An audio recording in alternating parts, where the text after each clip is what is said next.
قولوا لي بقى إيه أكتر أكلة ما تعرفوش تستغنوا عنها؟ يعني في حياتكم، في اليوم، في الدنيا، اللي هي لو حد قال لك أنت بتعمل رجيم ما تاكلهاش فتنهار، اللي هي لو في يومك كده بتاكلها كل يوم يعني تحس إن اليوم لو مش موجودة فيه يبقى أنت اتغيّرت والحياة فيها حاجة مش حلوة، الأكلة كده اللي هي يعني فيها معنى، ليها شمخة كده جوّه المعدة، تدّيك كده إحساس بالراحة، تدّيك كده إحساس بالراحة أول ما تاكلها، تحس إن أنت كده دي جزء من تقاليد يومك أو الشهر بتاعك أو حياتك، اللي لمّا تعرف إن ماما عاملاها تجري تروح تاكل اللي عندها على طول وتسيب مراتك، المهم إن الأكلة هناك مش مهم أي حاجة تاني. الأكلة اللي لو عرفت إنها موجودة عند جيرانكم هتخبّط وتقول لهم والنبي ادّوني طبق، الأكلة اللي لو صادفتها في الشارع ممكن توقّف العربية وتقعد تاكل عادي، الأكلة اللي هي مسيطرة على تفكيرك، يعني تبقى متضايق كده تحس إن أنا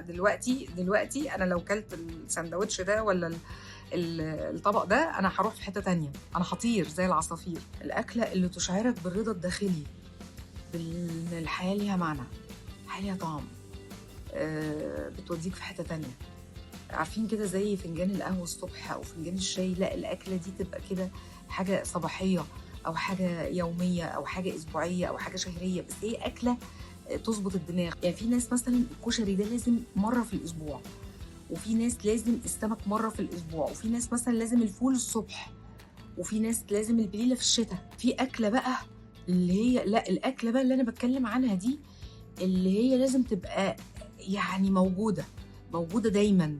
موجودة كده واخدة حتّة من معدتك كده معاها وهي ماشية، موجودة كده لمّا بتنزل بتحس بأمان وراحة ورضا كده، يعني رضا، الدنيا راضية عليك،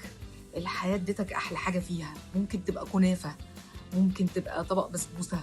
ممكن يبقى طبق فول، أكلة ما بتستغناش عنها.